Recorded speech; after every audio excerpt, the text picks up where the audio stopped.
السلام عليكم ورحمة الله تعالى وبركاته.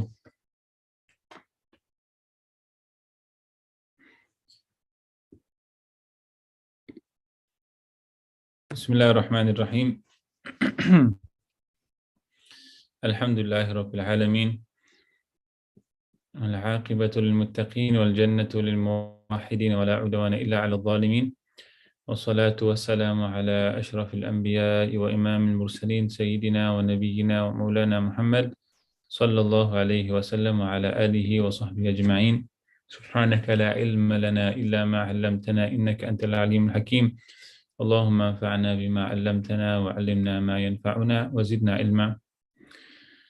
نويت تعلم وتعليم وتذكر والتذكير والنفع والانتفاع والإفادة والاستفادة والحث على التمسك بكتاب الله وسنة رسوله، دعاء إلى الهدى والدلالة على الخير، ابتغاء وجه الله مرضاته وقربه وثوابه سبحانه وتعالى، والحمد لله رب العالمين.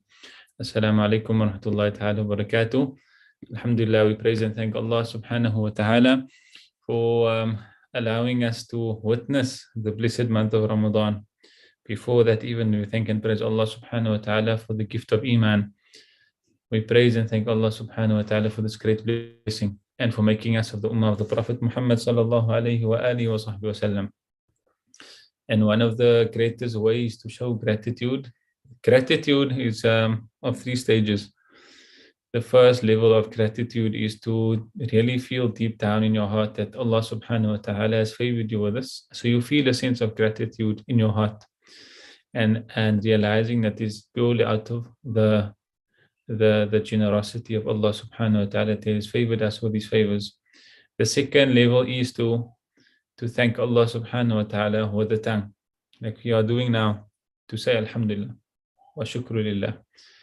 And then the third level is to show gratitude towards Allah subhanahu wa ta'ala with your limbs and with the blessing that Allah subhanahu wa ta'ala has given you. So in this context, we need to show gratitude towards Allah subhanahu wa ta'ala for making us Muslim, for making us with the Ummah of the Prophet Muhammad sallallahu alaihi wasallam, for allowing us to see Ramadan, is to fulfill our rights with regards to Allah subhanahu wa ta'ala when it comes to our ubudiyyah, our servitude towards Allah subhanahu wa ta'ala. Naam. And therefore this platform that has been now made available for us is so apt at the time that we find ourselves in. We inshallah ta'ala will be discussing some of the ahkam, the most important rulings with regards to fasting, the legislation of fasting, and what should you and I observe, and how should we protect ourselves and fulfill the commandments of Allah subhanahu wa ta'ala to ensure that our fasting is valid, to ensure that we are fulfilling our rights as the slave of Allah subhanahu wa ta'ala towards Allah subhanahu wa ta'ala. Naam. So alhamdulillah for this great blessing, and we pray that Allah subhanahu wa ta'ala makes this gathering a beneficial one, inshallah ta'ala, one that is fruitful for the speaker or the presenter, and one that is fruitful for those who are listening, inshallah ta'ala. So the idea is to keep it to the basics, inshallah ta'ala, the very basics, and then maybe inshallah we can touch on frequently asked questions for fasting, with regards to fasting, bi'idhnillah subhanahu wa ta'ala. I would like to just make a disclaimer at the beginning, just to make things a bit clear, that the rulings we're going to be discussing is predominantly going to be based on the Shafee madhab, the madhab of Imam Muhammad bin Idris al-Shafi'i, inshallah ta'ala. Yeah, indeed we will indicate to some of the other madhahib to make it more easier on the person observing the fast, inshallah ta'ala. But predominantly we will be speaking about the rulings and the ahkam relating to the Shafi'i madhab. So Allah subhanahu wa ta'ala, through his infinite wisdom, has legislated fasting in the Quran al-Karim. It was revealed to the Prophet Muhammad sallallahu alayhi wa sallam in the second year of the Hijrah. Allah revealed to him, Ya ayyuhalladhina amanu kutiba alaykum as-siyamu kama kutiba ala alladhina min qablikum la'allakum tattaqun. O you who believe, the fasting has been prescribed upon you as it was prescribed on those before you. And why? So that perhaps inshallah ta'ala you will attain the quality of taqwa. And taqwa is a very important trait that you and I should constantly be working to attain. Allah subhanahu wa ta'ala mentions so many virtues attached to the muttaqin in the Quran. Right? Allah subhanahu wa ta'ala, when He speaks about Jannah, Allah says, "U'iddat lil muttaqin." We have prepared it for those who are conscious of Allah subhanahu wa ta'ala. Allah says, "Inna Allah yuhibbul muttaqin." Allah loves those who have the quality of consciousness of Allah subhanahu wa ta'ala. And Allah subhanahu wa ta'ala says also, "Wattaqullah wa yu'allimukumullah." Have consciousness of Allah subhanahu wa ta'ala. Allah directly, He will teach you. Right? He will grant you knowledge and wisdom subhanahu wa ta'ala. But if you were to just think that, the muttaqeen, the end, the goal, the rest of the place that they will spend the afterlife in is the paradise, that should suffice for you and I, inshallah. And the love of Allah subhanahu wa ta'ala, to attain the love of Allah subhanahu wa ta'ala. Now, so if we just look at the ayah very quickly before jumping into the ahkam, if you just look at the ayah, how Allah subhanahu wa ta'ala, He addresses the matter of fasting in a beautiful, subtle manner. Other places in the Quran, when it comes to salah, وَأَقِيمُوا الصَّلَاةَ, Allah says, establish the prayer. وَآتُوا الزَّكَاةَ, and discharge the alms, give the zakah. Right, but in the way that Allah subhanahu wa ta'ala legislated fasting was in a very subtle manner. Imam al-Ghazali rahimahullah ta'ala, he said that how Allah subhanahu wa ta'ala very subtly and softly he legislated fasting for you and I. Allah subhanahu wa ta'ala could easily have said that, "Oh, you who believe, sumu," now fast, or awjabtu alaykum as-siyam, I made fasting compulsory upon you. However, Allah subhanahu wa ta'ala addresses the believers, first attributing, "Ya ayyuhalladhina amanu," those who believe, "Kutiba alaykum." Allah uses the passive form of the verb.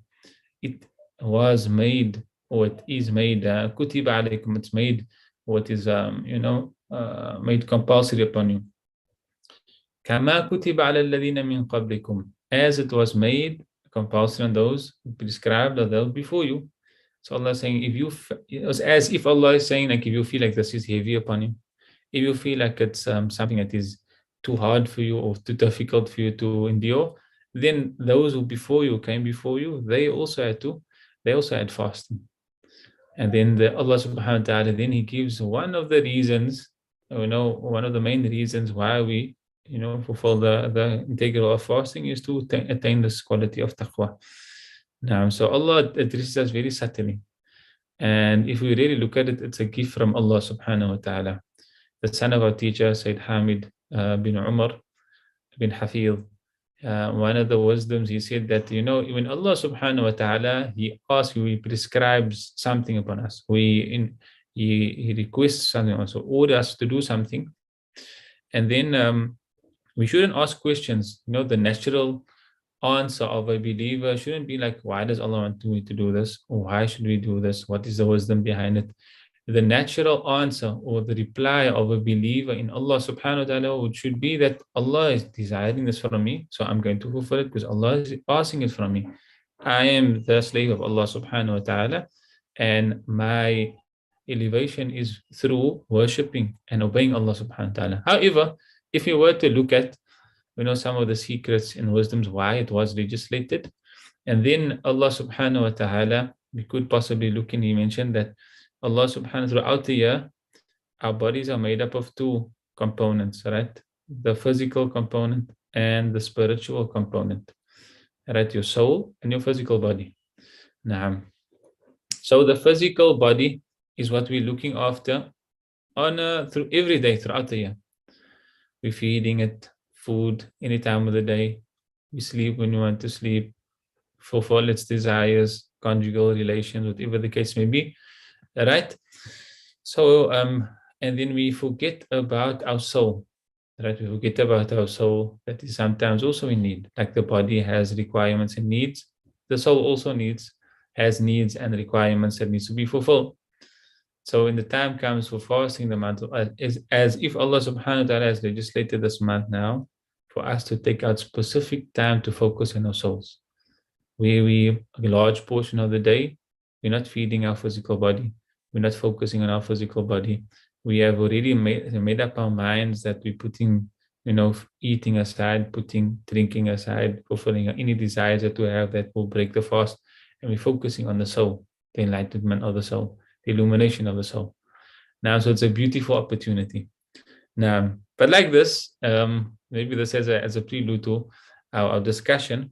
But the rulings we're going to discuss is more to do on the outer or the physical, the integrals and those things that we need to fulfill to ensure that our fasting is valid, inshallah ta'ala. Perhaps we can maybe start with whom is the fasting or those things that validate the fast, right? Or maybe we can start on whom is the fasting compulsory first, and then we can look at the things that validate the fasting, or the things that need to be in place in order for your fasting to be valid. And then we can look at the intentions for fasting, when must intention be made, and then thereafter the things that invalidate the fast. And inshallah, if there's time left, we can look into questions, frequently asked questions, inshallah ta'ala. So the things or the shurut, the conditions that needs to be in place, or when these conditions are found, then fasting will be compulsory upon a person. The first thing that most of the scholars mention, and the text that I'm following here is a very well-known text titled As-Safinatun Najah, the ship of salvation. It's a primer text, but at the same time, it has just enough detail for you and I to understand what is required from you and I, inshallah ta'ala. So the first thing is, on whom is the fasting compulsory? The conditions for fasting becoming wajib, compulsory upon a person, the first thing is the person must be a Muslim, Islam. So the first condition that makes fasting compulsory upon a person is Islam. All right, so a fasting will not be accepted from a non-believer.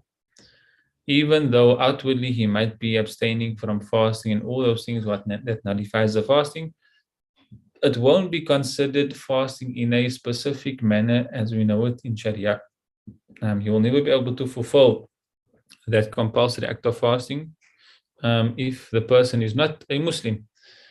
The second condition is the person has to be mukallaf. Remember, we're speaking about on whom is the fasting wajib. Who is it compulsory upon? So what is excluded from the mukallaf person? A mukallaf person is a person who has reached the age of puberty, and at that time he has a sane mind. It's completely sane. So puberty and sanity, when it comes together, then the person is mukallaf, duty bound to the Sharia of Allah subhanahu wa ta'ala. Now, so that's the second one. So if a person is Muslim and is mukallaf, he ticks, there are two boxes already ticked off, right? And then thereafter, the next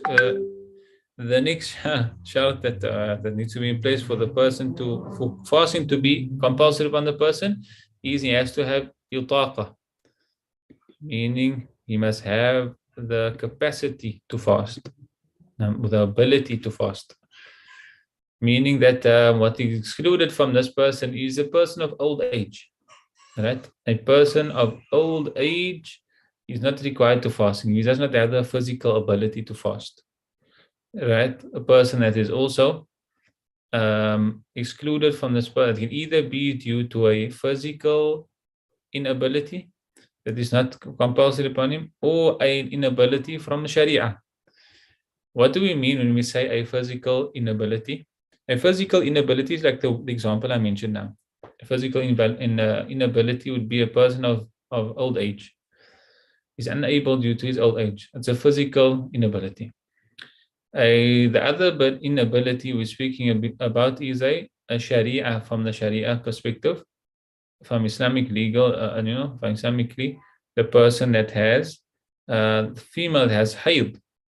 A female that has haid, she might be healthy. She has the health and she has the physical ability. However, due to her menstruation, the Sharia makes it now, she's now unable to fast due to that indication from the Sharia. So the third one is the person must have the ability to fast. Either it's going to be a physical ability, so good, of a good age, or the person is now free from any Sharia prohibitions, and then the person can fast, right? Then the fourth condition that needs to be in place, or that is in place for the fasting to be wajib upon the person must be healthy.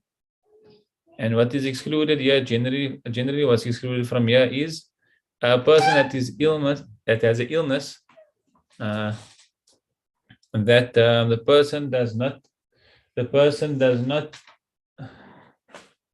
just give me 1 minute, please. 1 minute.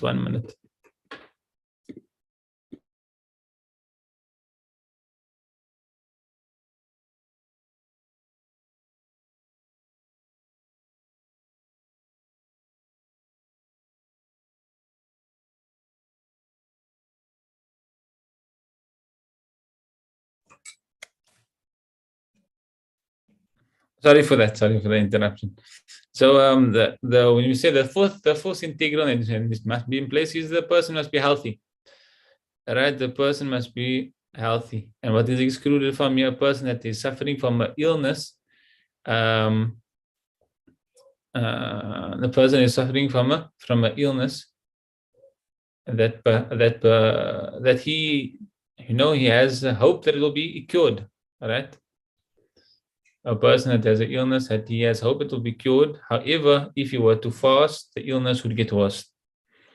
If you were to fast, the illness would get worse. So this person who is healthy and is free from any sickness, and then fasting would be compulsory upon this person. And then the last shart or condition, the fourth one is the person must not be a traveler, he must be a muqim. He must be in the place that he is now residing in for 3 days or more. Or he just has an intention to stay in this place. And then he automatically now is not considered a traveler any longer. And then fasting becomes compulsory upon him. So a Muslim, mukallaf, he has the ability to fast. Either he's not of old age, or he's not of old age, or he's completely healthy. He doesn't have a terminal illness or whatever the case may be. And also thereafter he has the health. He's healthy, he's not sick. And what's the difference between having the ability in terms of health and sick and being healthy? And ability is that the person might have the ability, but he's just a bit sick. All right. And then if he's sick, it needs to be overlooked, that he'll have to make the fasting up. And then number 5 is a muqim, he's not a musafir. Right? So the conditions for fasting to be valid, right? It's very similar to what we spoke about now, is for the fasting to be valid from a person, he must be a Muslim. He has to be sane. He has to have an intellect, aql. And then the third thing is the female, more specific to the female. The females must be pure or free from hayd and nifas. And also the time that the person is fasting must be acceptable to fasting. What is excluded from that is the day of Eid. So you can't fast on days of Eid. You can't fast on the days of Tashriq. There's more on a general basis when can you fast. So now, inshallah ta'ala, we're going to jump straight into the integrals of fasting. And I think this is more what is intended from the session. The integrals of fasting is those things that have to be part of the fast for it to be valid, right? The actual integrals of the fasting. Now, so the arkan of the fasting is generally mentioned as 3. The first being the niyyah, the intention, right? The intention that has to be made every single day in the madhab of Imam Shafee. And as I mentioned, we're going to speak about the ahkam relating to the madhab of Imam Shafee rahimahullah ta'ala. So the niyyah, when must the niyyah be made? The niyyah must be made every single night.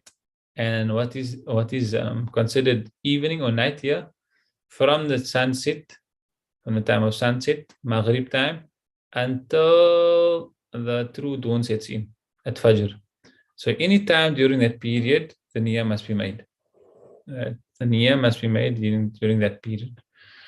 So it can even be made before you break your fast. So we already started fasting now. May Allah accept our fasting. So if this evening sets in at Maghrib and the adhan goes off for Maghrib, the waqt of Maghrib has now entered, the sun is set, you can even make your intention before breaking your fast. All right. So as long as the intention falls within that time frame between Maghrib and Fajr Sadiq, when the waqt of Fajr comes in, and then your fasting would be valid, or the niyyah, the intention would be valid. Now, so where is the place of the intention? The place of the intention, like we always mention, is the heart. The place of the intention is the heart. And to utter the intention is sunnah. It's a recommended act, or it's mustahab. Now, sunnah to utter the intention so that you can bring it present to heart. We have a beautiful custom in Cape Town. I'm from Cape Town, South Africa. We every night after Tarawih Salah, after Witr Salah, the entire masjid, the Imam reads the intention out in front, and everyone behind the Imam repeats after him. So they will say, Nawaitu Sawma Ghadin an Adai Fardi Shahri Ramadan, until the end of the intention. So it's beautiful as a reminder for the Jama'ah, the entire gathering, to make the intention. Right. So what needs to be part of the intention? The intention, then you must intend the actual fasting. So nawaitu sawm. And you can either say nawaitu sawm Ramadan, to fast the day of Ramadan, or you can say nawaitu sawma ghadin, I intend to fast tomorrow, or you can say both of those things together, nawaitu sawma ghadin an adai fardi shahr Ramadan. But for the very least, you must intend fasting. All right, nawaitu sawm, I intend to fast. You can say ghadin, which is tomorrow. And obviously, most times it will be for the month of Ramadan. Now, for other types of fasting, you can make ta'yin. You can specify what you're intending to fast. You don't have to say fardi shahri Ramadan. What that means is to intend the fard fasting, the compulsory fasting. Why? Because Ramadan cannot be anything other than fard. You cannot fast qada in the month of Ramadan. You cannot fast sunnah fasting in the month of Ramadan. So the fasting in Ramadan can't be anything but fard. So it will be good to add it into your intention, but it's not necessarily part of the intention. So for you to say nawaitu sawma ghadin, it'll be fine. Or to say nawaitu fardu, nawaitu sawma nawaitu sawm Ramadan, that will also suffice. Now, so that's the intention itself. And then again, keeping in mind that this intention must be made during the evening from Maghrib till Fajr. So this is the madhab of Imam Shafee rahimahullah ta'ala. However, even the Imam, the Mashayikh, the scholars of the Shafi'i madhab, they had advised everyone to make the intention according to the Maliki madhab. So on the first night of Ramadan, to intend to fast the entire month. Why? Because it's you could Monday just forget to make the intention during the evening. Then your fasting wouldn't be valid, right? So for you to cover yourself, at least in the Maliki madhab, and to make this intention at the beginning of the month for the entire month, according to the Maliki madhab, and then at least you'll be covered according to the Maliki madhab, and your fasting will be valid according to the Maliki madhab. All right, but at the same time, still make your intention every day to ensure that your fasting is valid, according to most of the madhab, not all the madhab. Why did the Shafi madhab say that if you have to make a fast intention every day, for every single day for your fasting? It's because that they mention that every day is separate from the day before that, or the day that's coming after that. And they say ibadah mustaqillah. That's an alone standing act of worship. And what separates the one day from the other day is when you break your fast in the evening. You break your fast in the evening and you eat for that evening, and then you start fasting from when Fajr sits in again. So that time period is like a fasila. That's a break between the two, two ibadahs, the two fasting. The same like when you make salah and you make taslim, that taslim, that break away from the two rak'ats of tarawih to the next two rak'ats of tarawih. So you have to make an intention for this two and make an intention for the next two. You don't go to masjid and you make your intention for 20 rak'ats, one go, and then pray separate two rak'ats, two rak'ats, two rak'ats. No. So from this viewpoint, the Shafii madhab, or the imams, the scholars of the Shafii madhab has mentioned that you have to make an intention every day during the evening. All right. So that's with regards to the intention. The second integral, and this is where most probably we'll spend most of our discussion, is to refrain from intentionally doing things which break the fast. Right? To refrain from intentionally doing things which break the fast. So the mubtilat, to stay away from the mubtilat as-sawm. Now, so here there are these four main things that the scholars mention that break your fast, or the four ways that one can break the fast, and it can also be discussed in more detail. Each one can be discussed in more detail. The very important thing here that needs to be kept in mind is these four things, if done intentionally, then it will break your fast. So maybe we can speak about the four things and then speak about how intentionally or unintentionally affects the validity of the fast. Now, so the first thing that we most accustomed, or most of us know, the thing that break the fast is eating and drinking, right? That's what they normally mention in books like more simpler books like Risalatul Jamia, etc. The author mentions eating and drinking. However, it's not restricted to eating and drinking. Anything of substance that enters a natural opening of the body and it makes its way and it finds itself a way to a cavity within the body, and then the fast would be invalid. Right? I'll repeat that. Anything of substance, whether it is edible, you normally eat it, or you don't normally eat it, whether it is something very minute or something big, something solid, but it has substance, it has body, right? It either has a body that's made up of substance, or it has a smell or taste, whatever the case may be, it has its substance. Whether it's edible or not, if it goes through an open orifice, a normal opening, a natural opening, and it makes its way to a cavity within the body, and then the fast would be invalid. So the natural openings are what? The mouth is a natural opening, the nose is a natural opening, the front and the back passageways, the front private part, the back private part, those passageways are considered to be natural openings. In the Shafii madhab and the previous, the scholars of the early scholars mentioned that the ears are also opening.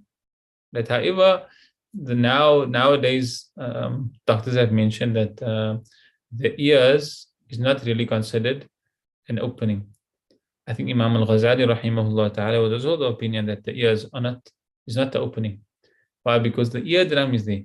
If anything were to go beyond the ear or to go in the ear, and then the fasting would be invalid.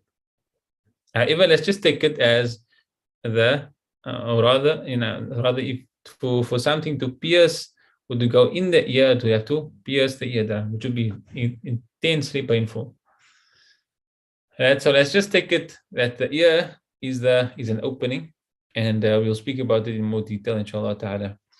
So what is regarded as the open, or we say that the opening is the mouth. So from what point in the mouth or the throat would it be considered now it has entered the mouth in the inner into the cavity? All right. So the scholars mentioned that the makhraj of the ha, the articulation point of the ha, all right, from below that would be considered inside. Now it's now reached the inside the cavity. And so anything above that would still be considered zahir, the apparent, and it's not yet entered into the cavity. Right. So there's a few things to keep in mind here. So a thing that enters into the cavity and it reaches, rather enters into an opening, a natural opening, and it reaches the cavity. Right. So what is excluded from this is if something goes into an opening but does not reach cavity, doesn't break the fast. So if I were to put something in my mouth, and just see if I have something here to make it a bit more clear for everybody. So if I were to take, for example, this top of a pen and put it in my mouth. Sorry, I had to do that. But just as a means of example, would it break my fast? No, it wouldn't break my fast. Even though it entered into an opening, but it did not go down to the cavity, it doesn't break the fast. So it has to go in a natural opening and into the cavity. So the throat over here where the ha is, that is the border, so to say, of the apparent or the opening. And beyond that would be considered the cavity, the inside. Once it reaches there, your fast would be broken. And when it comes to the nose, they speak about the khayshum. The khayshum is the nasal cavity. So anything beyond the bridge of your nose over here, where it meets your face, once it goes beyond that, and then that would be considered inside, right? Beyond the apparent, and once it goes beyond that point over here through into the past the bone in your meeting with your face, then your fast would be invalid. Now, again, I want to remind everybody, it's not only restricted to food and drink. Anything that goes beyond those openings and goes into the cavity, your fast would be broken. Now, right, and then we also mentioned the front and the back passageways. Right, so something like sorry for making this example, but the suppository type of medication will break your fast. Why? Because it is considered an opening and it leads to a cavity. And therefore, it will be considered your fast would be invalid if you were to take suppository during the daytime of Ramadan. Now, so people would maybe ask, like, so what's the ruling on, isn't your eyes opening? Right? Is your eyes opening? No, the fuqaha mentioned no, that the eyes are not opening. It's not a natural opening. Even though your eyes were to be gone now, to be look like an opening, and that would lead to the cavity in your head, which is now the space where your brain is sitting. Right. So the cavities I forgot to mention is obviously your torso area, that is now where all most of your organs are sitting, your heart, your lungs, your stomach, etc. So that entire section is a cavity. That's why I mentioned from the makhraj of the khaya downward would be considered entered into the cavity. So your head space is also a cavity. The void in your head where your brain is sitting, that's considered a cavity. Right, and the passageway leading from the backside, that would be considered a cavity. And also the front side, that opening, it will lead to a cavity. So it will take the same ruling. Now, so that's the first thing that we should keep in mind that breaks the fast is anything of substance that goes into a natural opening, through a natural opening, and it goes into a cavity to break the fast. Now, the second thing that they normally mention is conjugal relations. Now, to fulfill your sexual desires,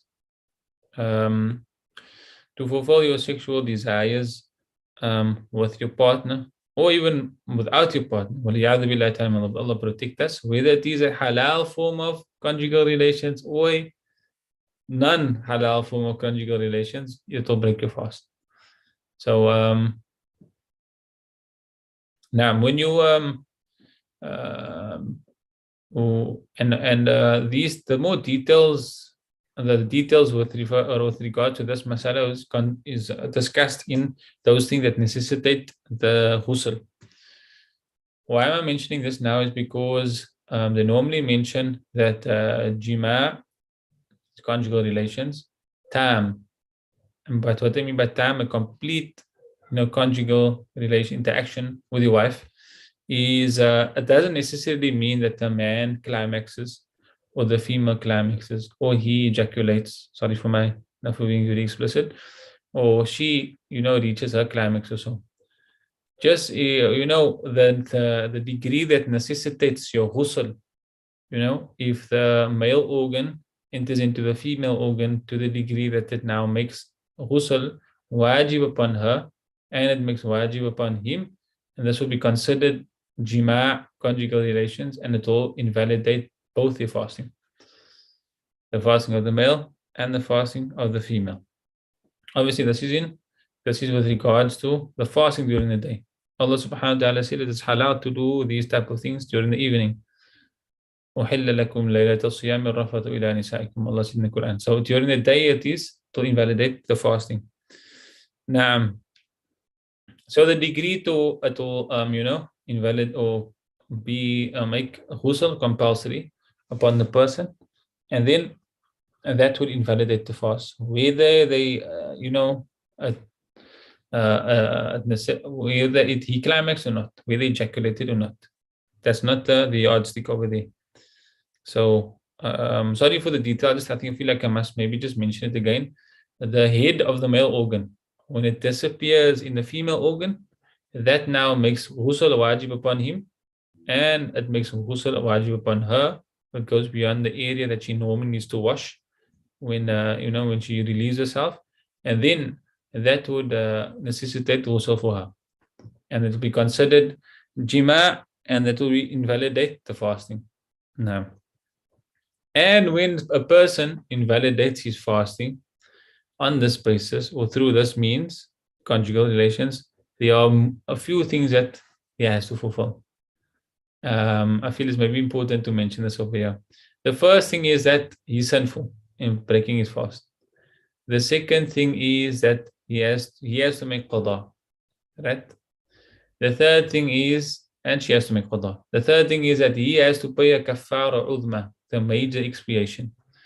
The major expiation is that if he invalidates his fasting through conjugal relations in the day of Ramadan, then he has to, on top of making qada, have to pay the day in at another time. And on top of him being sinful in the eyes of Allah subhanahu wa ta'ala, he has to set free a sound slave. Sound slave meaning that the slave has no defects, doesn't have the physical defect, doesn't have a mental defect. And the slave is ready and able to work and to do anything that the master of the slave needs him to do. Right? So in our days now, in our day and age, you will hardly or never find a slave. So the next thing that he can do is to fast 2 months consecutively. Right? To fast 2 months consecutively. شهرين متتابعين. What consecutively means, if he miss one day within the 60 days, his 60 days start all from over. Right? So what happens is that the person he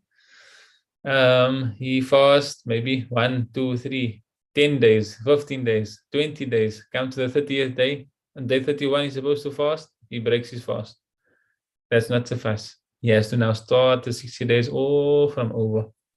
Right? And this has to be done in sequence. If he can't find a slave, he now has to fast 2 months consecutively.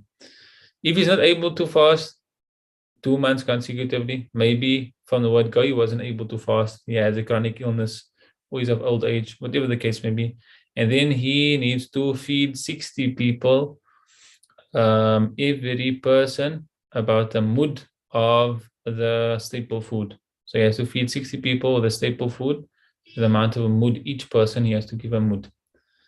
Now, so that's something hectic to do if he breaks his fast with conjugal relations in the day of Ramadan. those things apply to the male only and not the female. Right? It applies to the male and not the female.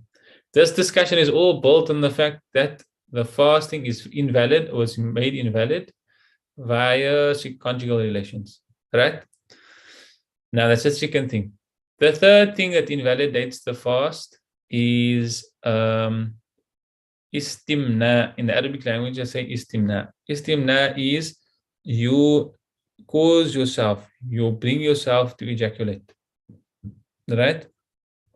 So you cause yourself to ejaculate. Now, whether it is you yourself or it's your legal partner, in terms of Islamic legal, you have a legal Islamic partner, your wife, if she does it for you and you ejaculate, whether it's she that does it, whether it is the man himself who does it, whether you use something else to do it, again, sorry for the example, but just by the means, if he intended to do so, and he knows that it's haram for him to do it or it will invalidate his fast, and he does it in that manner, and then his fast would be invalid. Now, so that's one of the ways that he can invalidate the fast, by ejaculating in the day, or he bringing himself to ejaculate in the days of Ramadan. Now, so what is excluded here, obviously, if the person wakes up and he had some type of dream while he was sleeping, and he wakes up in the day of Ramadan, and he finds that he had now ejaculated, and then his fasting won't be invalid, right? What he can do is he stands up, takes a ghusl, and he fasts on. Why? What's the difference here? He didn't intend to bring himself to ejaculate. It was a natural thing that happened while he was sleeping. He had a wet dream, whatever the case may be, and then he reached the climax while he was sleeping and ejaculated. Right? So that won't invalidate the fasting. The only time that ejaculation invalidates the fasting, on this level, we will just keep it to that the person, he knows, or he brings himself to ejaculate, and he knows that it will invalidate the fasting, and then it will invalidate the fasting. Now the next thing we're going to discuss that invalidates the fast is istiqa'ah, to bring oneself to throw up. Right? You induce yourself to throw up. Now that also invalidates the fasting. So the person puts his finger down his throat and he causes himself to throw up. This will immediately invalidate the fast. Again, as opposed to a person that is overcome with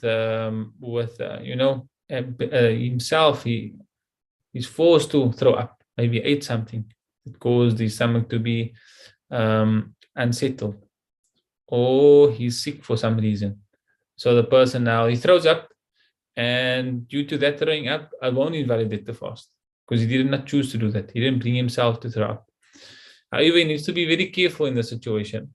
If a person throws up and the vomit, he regurgitates, and whatever comes up from his stomach, now that is considered to be najis, impure, right? Or even whatever comes up, now it's in his mouth, he needs to immediately or very swiftly go to the toilet or to the bathroom, the restroom, whatever you want to call it, and rinse his mouth out thoroughly to ensure that everything comes out of his mouth. And so everything, any pieces, leftover pieces or liquid, whatever came up, needs to be removed from his mouth so that he doesn't swallow something down again. So the regurgitation or the vomit itself does not break the fast. However, whatever is left in the mouth and he swallows it down, right? And he swallows it down, that will now invalidate. It will invalidate the fast. Now, so in that case, he has to go very quickly, swiftly to the toilet and ensure that he rinses his mouth out properly, so that nothing remains in his mouth that came up from his stomach. That would invalidate the fast if he were to swallow it back down. Those are the four main things that books of jurisprudence normally mention that break the fast. So now there are questions that are attached to these four things. So what are the four things we mentioned? Anything of substance that goes into the opening, a natural opening, and reaches a cavity. The second thing is that a person has conjugal relations with another, the female, a male now has conjugal relations with the female, whether it's lawful or unlawful, right? And it doesn't necessarily even have to climax, right? The person now, if whatever to goes to the degree that necessitates ghusl, it will invalidate the fasting. Number 4 is he induced ejaculation. Number 3, and number 4 is induced, regurgitation or vomiting. Now, those are the 4 main things that they speak about, and there are other things that now that will come up, like does eye drops break the fast? Does eye drops break the fast? Does the asthma pump break the fast? Does a injection break the fast? So we can look at all of those one by one, inshallah ta'ala. Eye drops. The first thing we need, even though when you put eye drops in your eyes, or those who have already used ithmid antenemy, before the Prophet ﷺ would use ithmid every evening. It comes from a stone and it's crushed, and he used to apply it to his eyes, ﷺ, and he would say that it strengthens your eyesight and it allows your eyelashes to grow beautifully, ﷺ. So if one uses that in the morning, you will find that the taste of ithmid comes in your throat. Even if you use eye drops, you will find after a while that you'll find the taste of the eye drops in your throat. Does this now break the fasting? The first thing we should look, does it fall into one of those 4 categories? Perhaps, it reached the cavity, but was it a natural opening that it went through? No, the eyes is not considered a natural opening. We mentioned that the eyes is not considered a natural opening, so they already, it does not fulfill the criteria. Therefore, eye drops does not break the fast. So using the eye drops in the day of Ramadan does not break the fast, even though you might experience the taste of the teardrops over here, and it's going out down to a cavity. It's not entering into a normal or open orifice, so to say, opening, a natural opening. Now, the next thing that we mentioned is the asthma pump. Does the asthma pump break the fast? Now, according to majority of the schools of thought, the asthma pump will break the fast. Now, this is the more relied upon view in the madhab. The asthma pump would break the fast. Why? Because if you were to hold the asthma pump or a tissue like this, and pump some of the asthma pump onto the tissue, you will find that there's some substance over here. It will become wet, right? It will become wet, and through that we know that the substance in the asthma pump, and that substance is going into an opening, and then eventually it will reach a cavity in your lungs which is sitting into the cavity, and thereby it will break the fast. Now, if the condition becomes very severe and the person is healthy, has the ability to fast, but now the only thing is that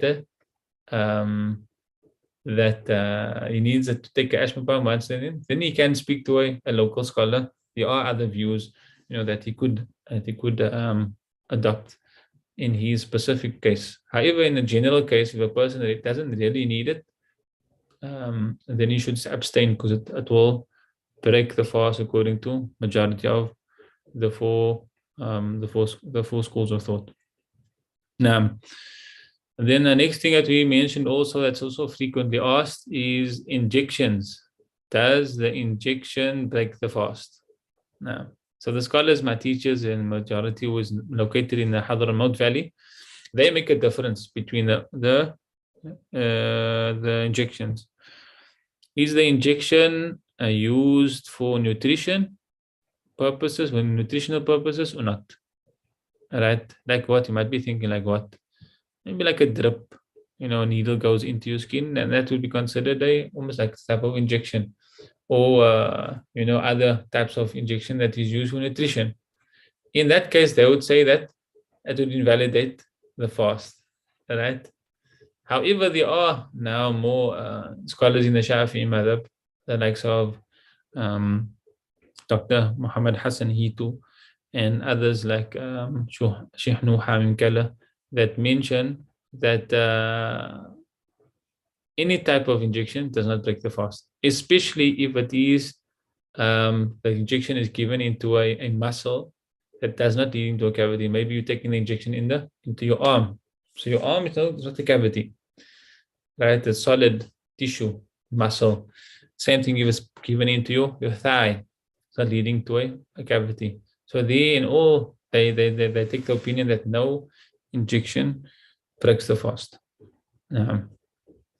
So why did I said this? Maybe let's just keep it according to the view that the ear is considered to be an opening.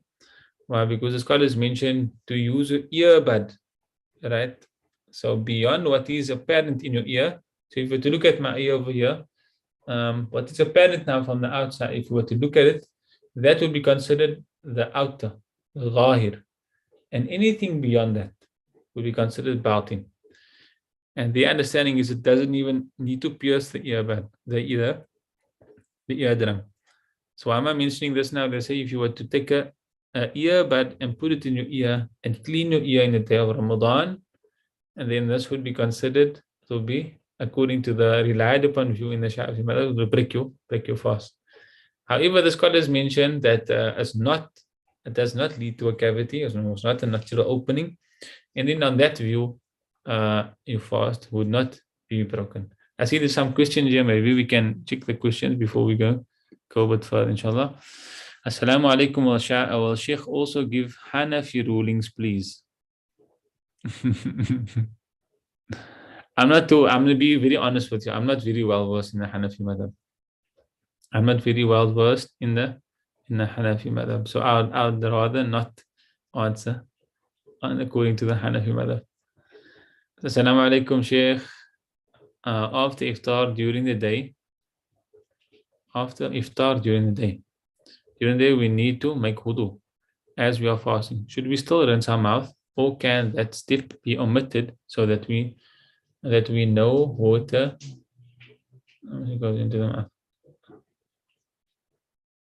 Okay, so this is also one of the frequently asked questions. Shukran Sadia for the question. I think you meant after suhoor during the day. So after suhoor, the first thing to keep in mind is that the madmada, rinsing the mouth, and the istinshaq, sniffing water up your nose and then blowing it out, is of the sunnah acts of the Prophet Muhammad sallallahu alayhi wa alihi wa sallam. So if you were to omit it from your wudu would still be valid, right? So if you were to omit the madmada and the istinshaq completely from your wudu will still be valid, right?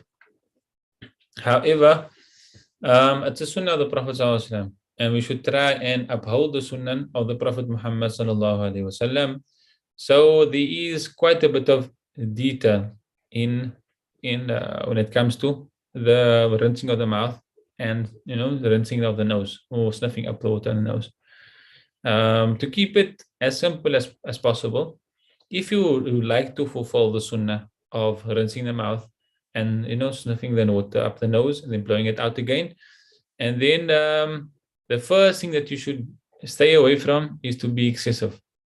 Right? Don't be excessive in rinsing your mouth and sniffing water up your nose. Why? Because it's normally sunnah outside of fast, and the person that's not fasting to be excessive when rinsing his mouth. Meaning, even if it goes to the extent where he's gargling, putting water in his mouth and he's gargling the water, that's still sunnah. And to sniff up water, a large amount of water, and then blow it out again. That's sunnah of the Prophet Muhammad. However, it's not sunnah for a person to be excessive in the days of Ramadan when making madmada and istinshaq. So it's still sunnah to rinse your mouth, but to be very careful and not to be excessive. So literally just letting the water go in your mouth beyond your lips and then spitting it out. With that, you will still attain the sunnah act of rinsing the mouth. And also just putting some water beyond the opening of the nostrils, at least the water just reaches the inside of the nose, then you would attain the sunnah act of making istinshaq, right? Which is now to put water up your nose and then blow it out. So if you were to not be excessive and rinse your mouth and your nose and it's within the legislated washings and the rinsing that the Prophet ﷺ gave. So what are the legislated washing and the rinsing of the mouth? The Rasul said it's sunnah, or he showed us that it's sunnah to rinse the mouth thrice and to sniff water up the nose thrice and blow it out, right? So if it's in the one of those three things, one of the three washes, and you're not being excessive, so it's in the first rinsing of the mouth, the second rinsing of the mouth, or the third rinsing of the mouth, and in those three, you weren't being excessive, you were being very careful, and then water by accident goes down, then your fast won't be valid, won't be invalid. Why? Because it's in the one of the washings that is legislated. It's sunnah by the Prophet ﷺ. You did not intend to drink it, and you were not being excessive. Right? So the main thing here is when rinsing the mouth and rinsing it, do not be excessive. Try to be as careful as possible. And do not wash more than the required amount, the sunnah amount, which is 3. That's just in a very nutshell. So if you feel it's safer for you not to do madmada and istinshaq during the day, because the fasting is very valuable. It's something that you can never make up outside of Ramadan, right? One day of Ramadan can never be made up, even if you were to fast 2 months consecutively. The amount of reward that Allah gives you inside the month of Ramadan cannot be attained outside of Ramadan. All right, so if you fear that your fasting is at jeopardy over here, and then maybe it would be best not to do it during the day, then do it during the evening. But if you feel like you are able to control the amount of water going in, and you're going to restrict it to the 3 washing, you're not going to be excessive, and then that should be fine, inshallah ta'ala. The next question is, Salam Shaykh, for women, as we are not allowed to use lip ice, which moistures your lips, can we use lipstick with may have a built-in moisturizer? Is it permissible? Right, so the question is, the first thing, can you use lip ice? Right, using lip ice in and of itself does not invalidate the fast.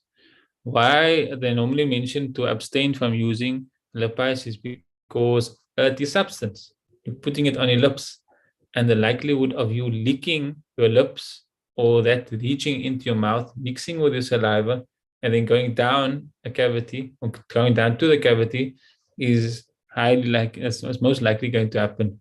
Unless you're a person that can control yourself and you won't lick your lips, then applying moisturizer on your lips, and it being on the outside of your lips only for the entire day, it won't invalidate your fast. Right? It won't invalidate your fast. But the only time it invalidates your fast is the lip ice or the lipstick finds its way into your mouth and it mixes with your saliva. And then it goes down to a cavity. And then it will break your fast. An important thing to mention here also, your clean saliva in and of itself does not break your fast. Even if you were to gather so much, disgusting as it sounds, to gather a large amount of saliva in your mouth and then swallow it down, and it's pure saliva, nothing else in your saliva, and then your fast won't be broken. Now, maybe a thing that I also did not mention at the beginning is, we mentioned that anything of substance that enters into an opening and finds its way to a cavity, and knowing that it's going to break your fast and intentionally putting it in your mouth breaks the fast, right? So obviously what's excluded from there is if it's done forgetfully. So if you were to even eat a sesame seed in the day of Ramadan, knowing that it's in your mouth, intentionally swallowing it, knowing that it's going to break the fast, will break your fast. Even as small as a minute as a sesame seed. And the opposite is if you do it forgetfully. If you eat an entire burger, a whole burger, you chow a whole burger, forgetfully, right? And then after you finish the burger, you remember, oh, it's Ramadan. Your fast won't be broken, right? Because you've done it forgetfully, with no intention. So even if it's a large amount forgetfully, doesn't break the fast. However, if it's a small amount, if it's intentionally, even if it's a small amount, it will break the fast. Now, So that now came to mind. Why? Because even if it's a small amount of lip balm or lipstick and it mixes with your saliva, your saliva now becomes, it's not natural saliva any longer, and you swallow it down to break your fast.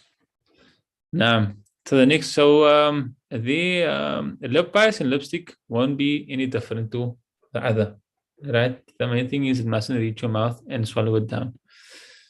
The next question is, Assalamu alaikum, Shaykh.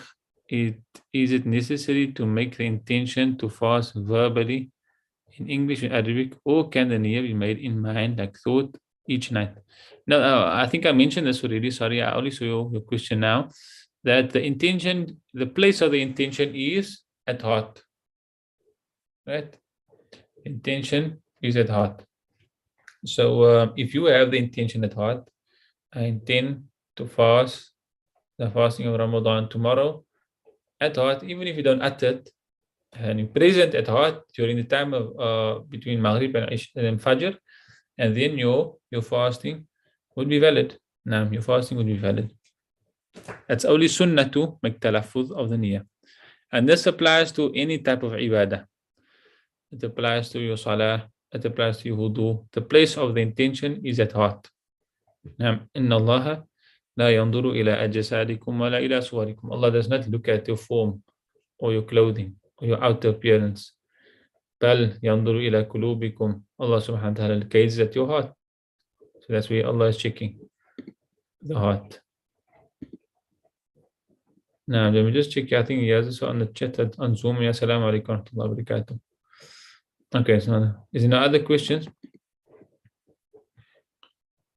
So this is all the outer dimensions of fasting.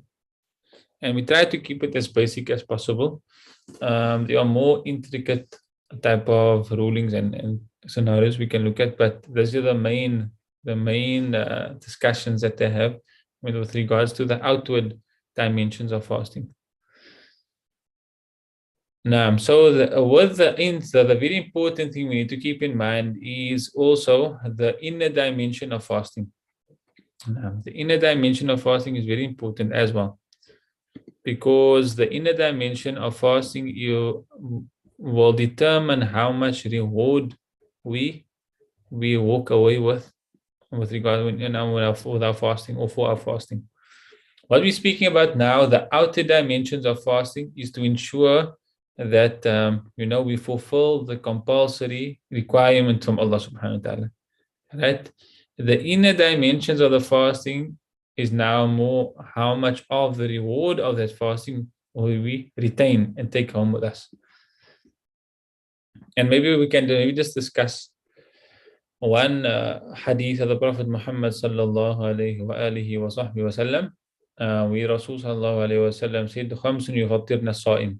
There are 5 things that invalidate the fasting. All right?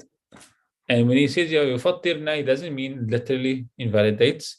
What it means is that strips the fasting from its reward. Right? So you perhaps would stay away from anything that physically invalidates the fasting.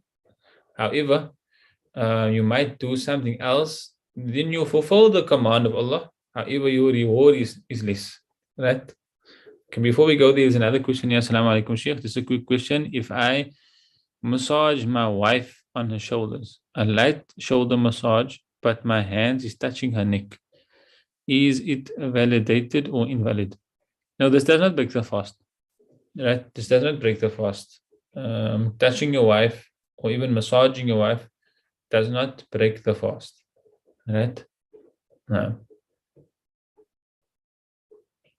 I'll restrict to that. There might even be more detail to this question, but I don't want to go into the details right now. It's going to go down the lines of, if he's going to get aroused, So I'd rather not speak about that for now.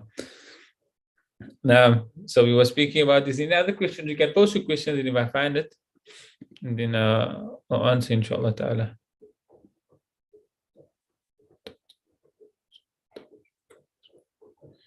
Or the tip of the tongue validate the fasting. Fawzia is asking here, Assalamu alaikum, wanted to know if tasting other food or salt or sugar. If tasting of food for salt or sugar whilst cooking with the tip of the tongue, will it invalidate the fasting? No. What I remember is it does not invalidate the fast, but I haven't read this. I haven't read up on this masala for the past 3 days. Our teachers normally mention if you did not read a particular question or a masala, matter of the deen in the last 3 days, then rather don't answer. Right? So I'm very sorry to say now that I'm feeling very uncomfortable to answer the question. So I'd rather not question. Maybe I can, if I have a book here in front of me, if I can find it, and then I'll answer inshallah ta'ala. All right. Sorry, Fauzia. But what I remember, if I remember correctly, it does not break the fast. Right? It does not break the fast.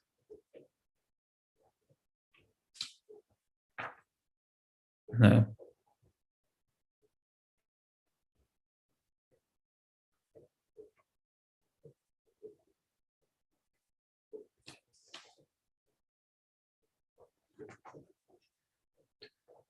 No. So inshallah, if I no. This what I remember is it does not break the fast. Shukran khawa. I remember it does not break the fast, but I was just very unsure. I didn't want to just make judgment of MashaAllah. Jazina al-Mufida. Jazakumullah khair. Shukran khawa. You see, it's a platform you can both learn. We both be reminded, alhamdulillah. So now, so what I would like to just end off with is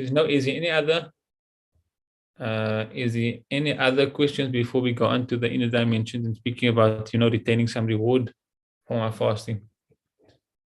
Anything else with regards to the outer dimensions of fasting?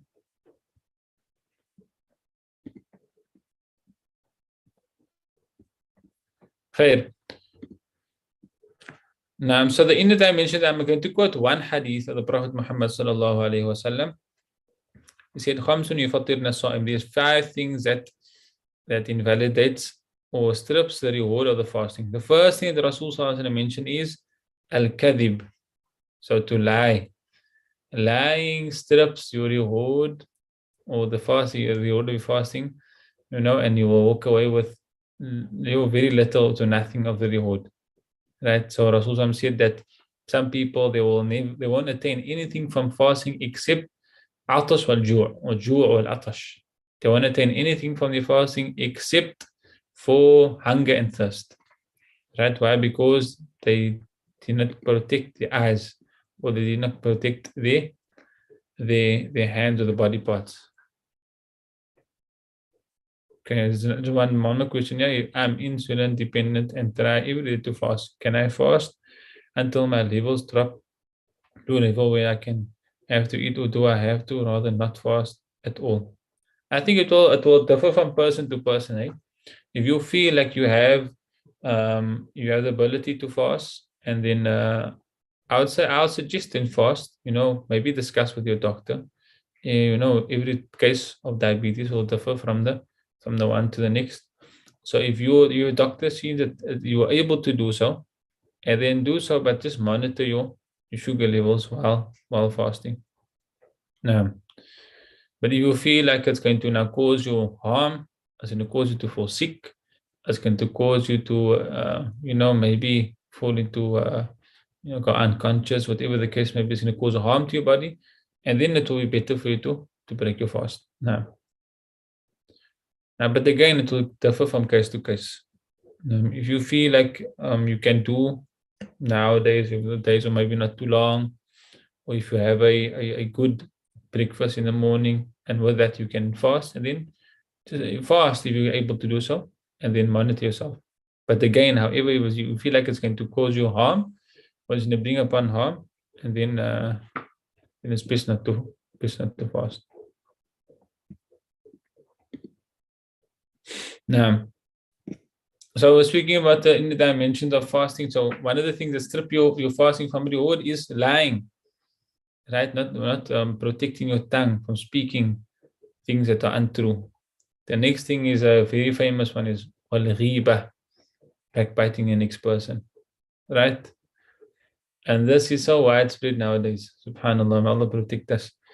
All right. So backbiting the next person. What is backbiting?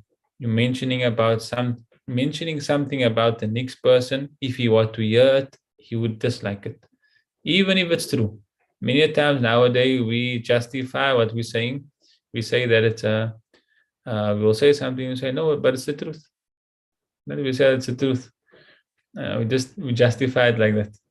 But that doesn't, that does not change the fact that you committed riba, that you backbited the next person.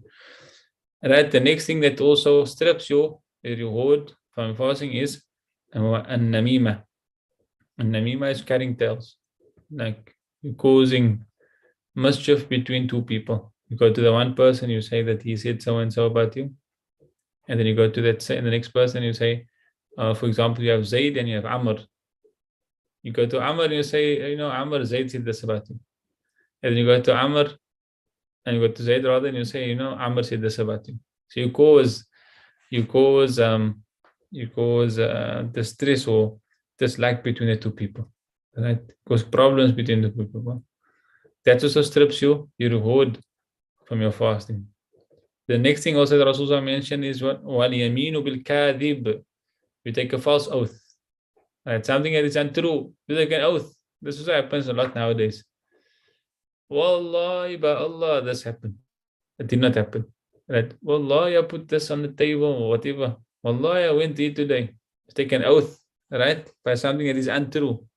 All right? You fall into this category and your reward will be stripped from you from your fasting. The next thing also that Rasul mentioned is an-nadru bi-shahwa. An-nadru bi-shahwa.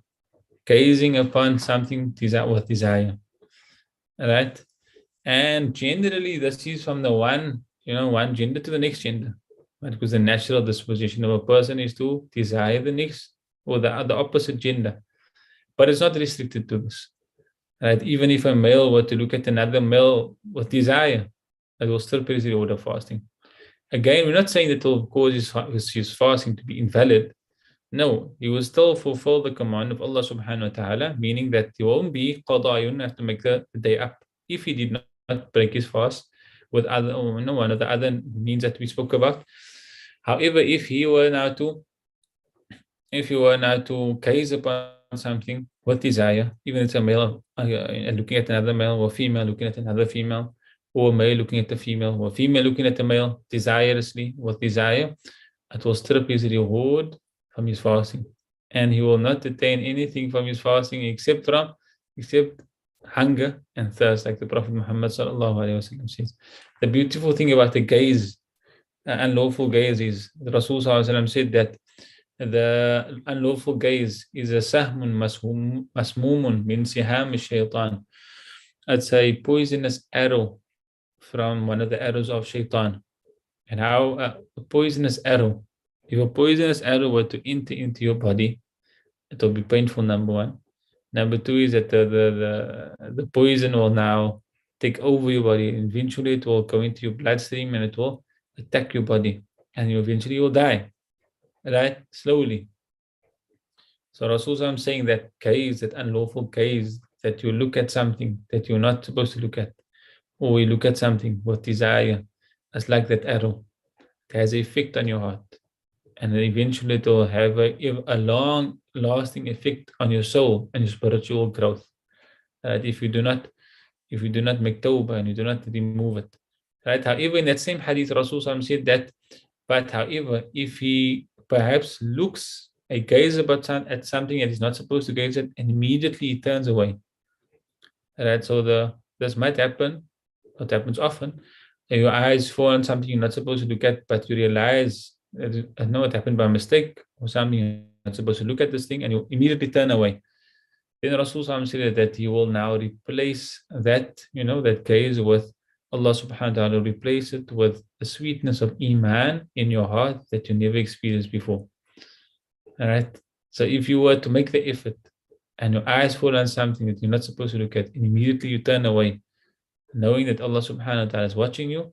This will be the means of you attaining or experiencing the sweetness of Iman.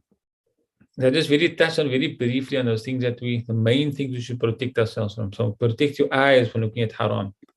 And this is all to save the reward of your fasting. All right? And also protect your tongue. It was better for you not to even keep the company of people because you fear you're going to speak about people behind their backs. You'd rather do that. Nowadays, you might be in your home, in your own house, and you might be look at something at haram. Why? Because in our hands, we have a phone that's connected to the entire world.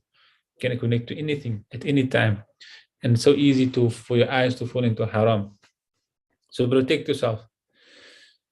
Does swearing break the fast? No, swearing does not break the fast. Right?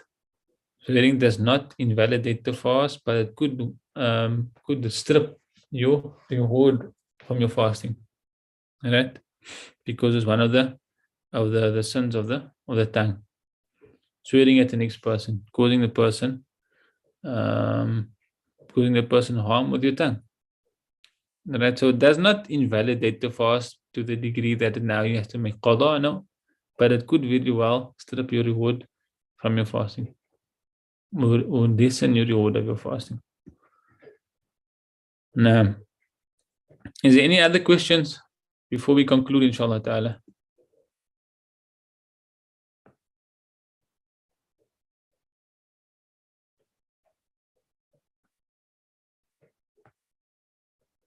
No, the session is supposed to go to half past. Fauzia raised her hand.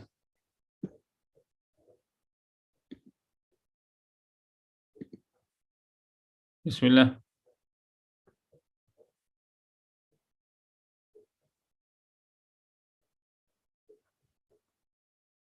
Fauzia, you want to say something? As your hands up.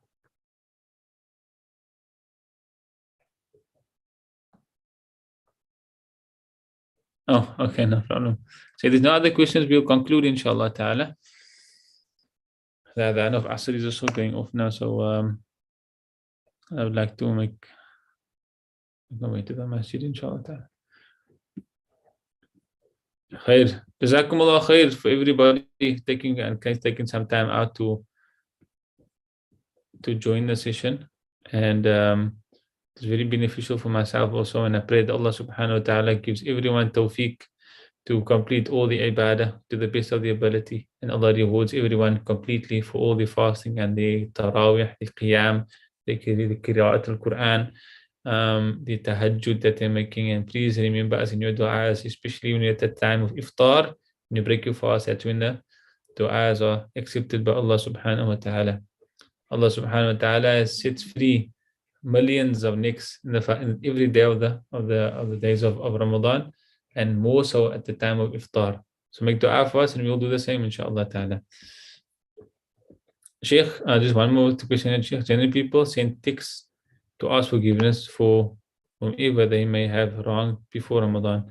In the event that he did not ask forgiveness, will this affect the reward we strive for during Ramadan? The reward that you're striving for Ramadan, as the fasting, the reward of your fasting, I don't see how it can have an effect on your fasting per se. All right. However, if you've done something unrightfully to the person, it's better to ask reward before meeting Allah subhanahu wa ta'ala. So I don't see how it can have an effect on the actual fasting, the reward of your actual fasting. However, if you do not ask forgiveness from a person, if you wronged him in terms of his rights as a believer and your brother in Islam, it would be better to ask him for forgiveness before leaving this world and meeting Allah subhanahu wa ta'ala. But I don't see how it can have an effect directly on the fasting per se. And so Allah subhanahu wa ta'ala knows best. Jazakumullahu khairan. Wa sallallahu wa sallam ala Sayyidina Muhammadin wa ala alihi wa sahbihi wa sallam. Alhamdulillah Rabbil Alameen. Assalamu alaikum wa rahmatullahi wa barakatuh.